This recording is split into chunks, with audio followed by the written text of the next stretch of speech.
Milpa, when we're thinking about research, we're thinking about, first off, the rules of engagement.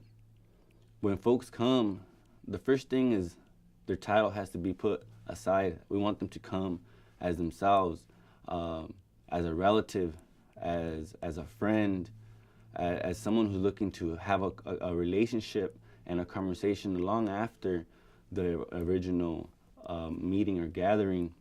So when we're thinking about research, we're really thinking about, okay, what does next generation metrics and rubric look like? How can we start generating data rather than just collecting data?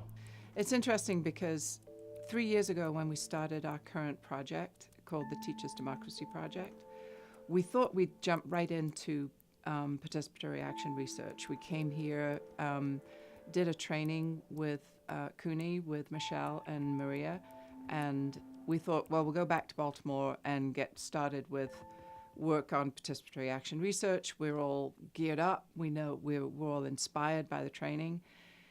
3 years later, we're really just getting ready to start it because it took us that long to figure out who the people were that we need to work with. And it's not just teachers. It has to be teachers in collaboration with community people and young people. It took us 3 years to build the relationships and the trust that we need to even be part of a coalition of people who are doing that, and to try to start figuring out what the role of a white-led, university-based organization is in that kind of work, kind of as a catalyst and owning a piece of expertise, but recognizing the expertise that lies in other groups as well. We got some seed funding to start a new project. And I can't remember all the details, but I'll sort of lay it out for you like this. The title is something like Black Men's Knowledge, Knowledge for Resilience. And here's the idea. We are interested in understanding how black men navigate the obstacles and the challenges that they face. In other words, we want to understand how they're resilient. And we see this as a different strategy to what people often do, which is focus on the pathologies that we believe black men embody. So we're really interested in the research piece, which is to understand how black men navigate these challenges. But as a part of doing this, we also want to build community among black men who are part of the research. So we're going to have group discussions and group dialogues across generations where men are able to share their knowledge with each other, to learn from each other. Part of the action component of this will hopefully be that the men and the research team will come up with some ideas about how to disseminate, how to share, how to spread what we learned through the project with other men, with other people of color, men and women.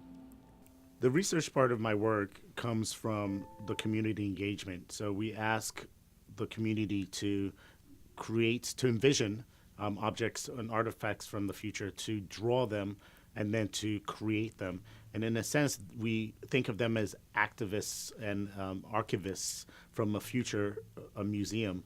And by creating these objects, they generate a future identity. By studying these objects or these artifacts, they interpret the cultures that these artifacts come from in the future. The approach that I take in my work and the approach that the center takes that I direct is that knowledge production should always be fully integrated with knowledge mobilization. If knowledge isn't being mobilized within the community, at the crucial moment when decisions are made, they won't have the power that they need to affect decisions.